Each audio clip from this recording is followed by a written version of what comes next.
Non importa se hai iniziato a studiare l'italiano tanti anni fa o qualche mese fa, sono sicuro che fai almeno uno di questi errori quando studi l'italiano. Ciao a tutti e benvenuti a una nuova lezione. Io sono Stefano e sono un insegnante di italiano per stranieri. Ho parlato con tantissimi studenti nella mia carriera, adesso forse sono insegnante da 9 anni, credo? Quasi 10? E quindi so quali sono gli errori che gli studenti fanno quando studiano l'italiano. Ma sono anche uno studente di lingue. Ho imparato l'inglese tanti anni fa quando ero adolescente e adesso sto imparando lo spagnolo. È la prima volta che imparo una lingua da adulto ed è sicuramente un po' più difficile, però anche per questo capisco quali sono gli errori che fanno tutti gli studenti e anche io a volte. Iniziamo dal primo errore che secondo me è terribile. Fare solo una cosa quando studi. Per esempio,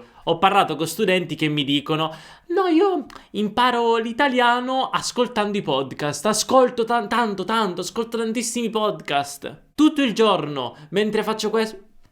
Bellissimo! Probabilmente tu, se fai così, in 4-5 mesi capirai tutto quello che dicono gli italiani. Ma sarai in grado di parlare? Sarai in grado di scrivere? Sarai in grado di proprio avere una conversazione con qualcuno? No, perché se non studi la grammatica, come fai a parlare? Puoi capire forse quello che dicono?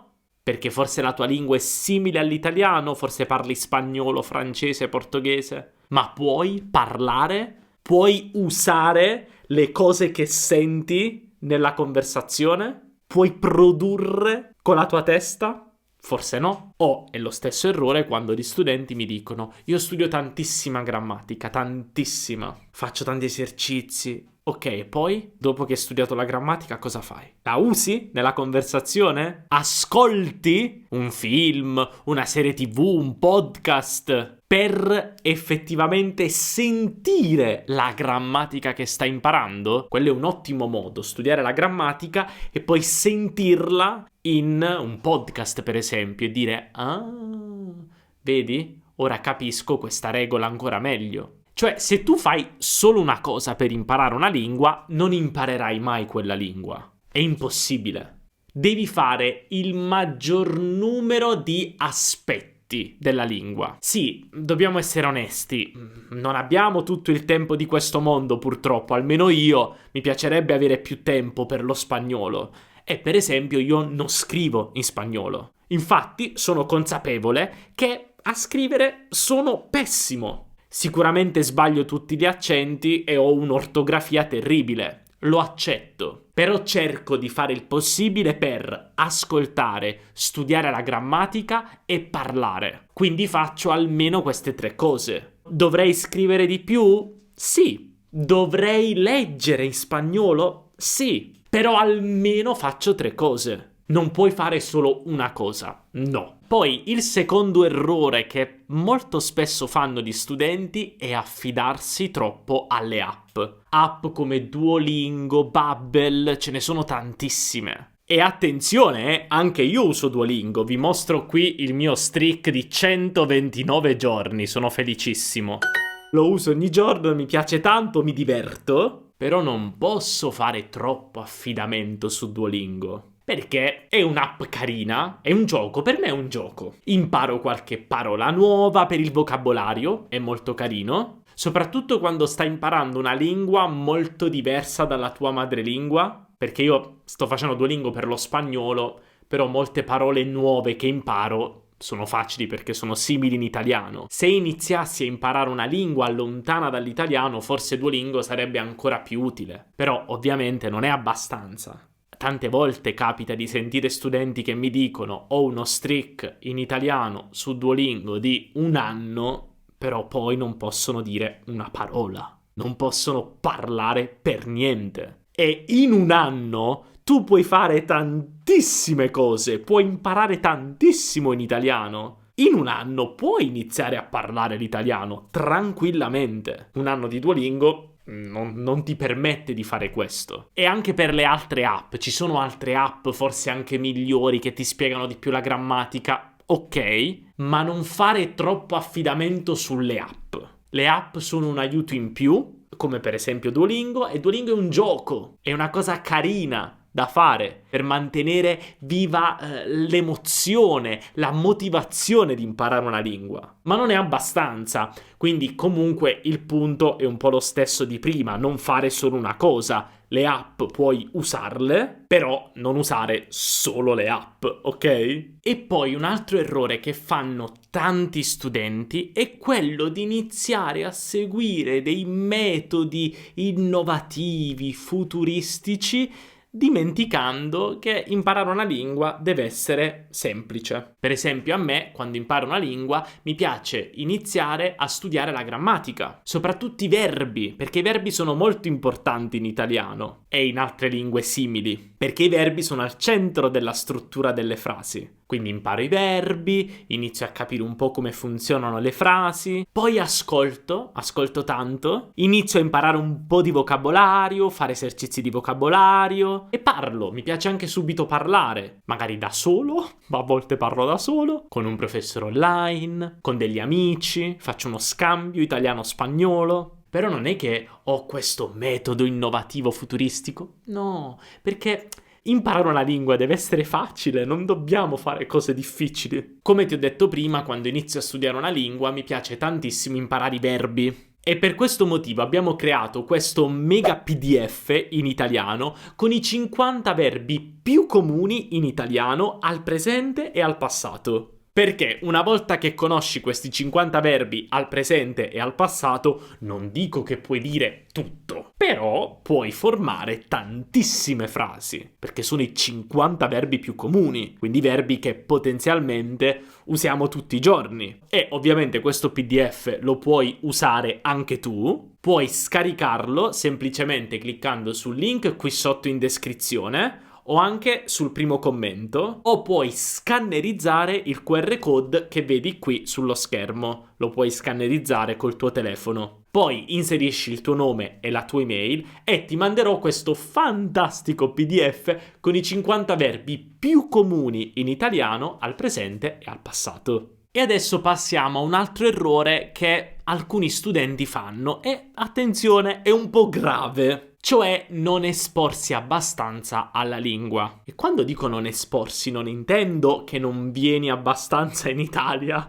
non passeggi abbastanza in Italia e non senti direttamente gli italiani. No, va bene anche ascoltare un podcast, guardare un film, una serie TV, guardare anche questi video, già, e va benissimo. L'esposizione è fondamentale perché non solo serve ad allenare le tue capacità di ascolto, cioè capire meglio quello che dicono le persone, ma ti aiuta anche a rafforzare le tue conoscenze di grammatica e vocabolario. Perché se tu impari una regola di grammatica, quando la senti, la rinforzi, perché la capisci di più. Lo stesso per il vocabolario. Quindi ascoltare non solo ti aiuta a migliorare l'ascolto, ma anche a migliorare il parlato. Perché tu più ascolti e più parlerai meglio. Quindi esporsi alla lingua è fondamentale. Questo, io lo dico, sono onesto, devi farlo tutti i giorni.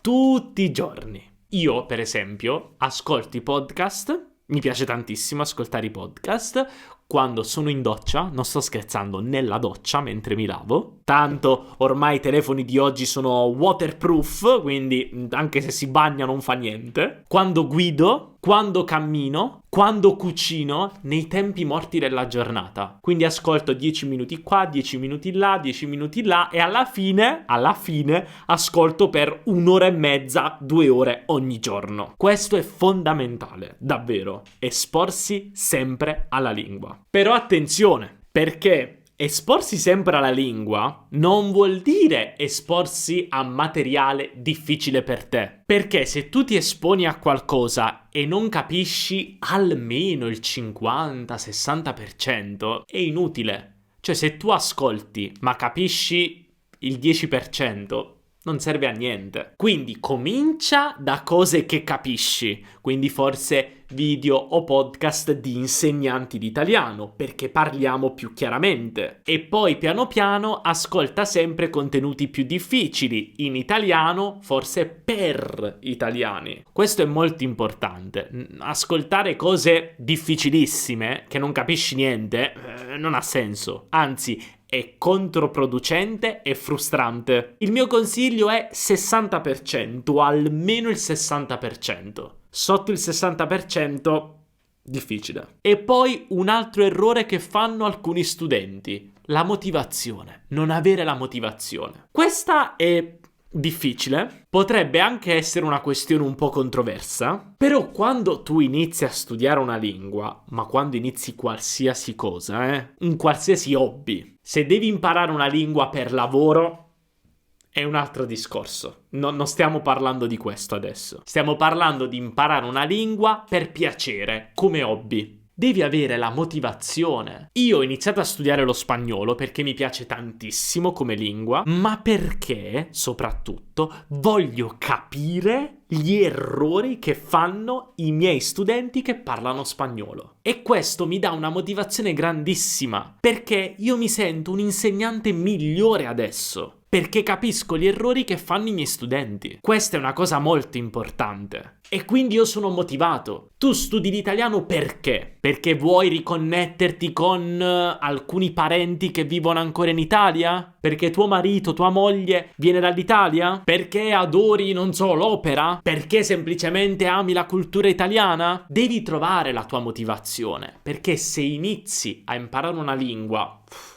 senza motivazione non funzionerà. Devi amare il processo e devi darti anche degli obiettivi. Questo è un grande consiglio che ti do. Però devono essere obiettivi realistici. Cioè non puoi dire come obiettivo tra 6 mesi sarò fluente. No, non ha senso. Ma mettiti dei piccoli obiettivi. Un esempio di obiettivo realistico potrebbe essere: in 3 mesi, se vado a un bar in Italia a fare colazione, potrò ordinare un cappuccino e un cornetto. E quindi fare una piccola conversazione con il barista. Oppure tra 6 mesi saprò parlare della mia routine, della mia giornata. Questi devono essere gli obiettivi. Devono essere realistici e corti. Non puoi fare l'obiettivo in 1 anno sarò fluente. No, troppo cosa vuol dire fluente? 1 anno perché 1 anno? Chi lo sa? Obiettivi piccoli e realistici ti aiuteranno a mantenere alta la motivazione. Però ricorda che la motivazione deve venire anche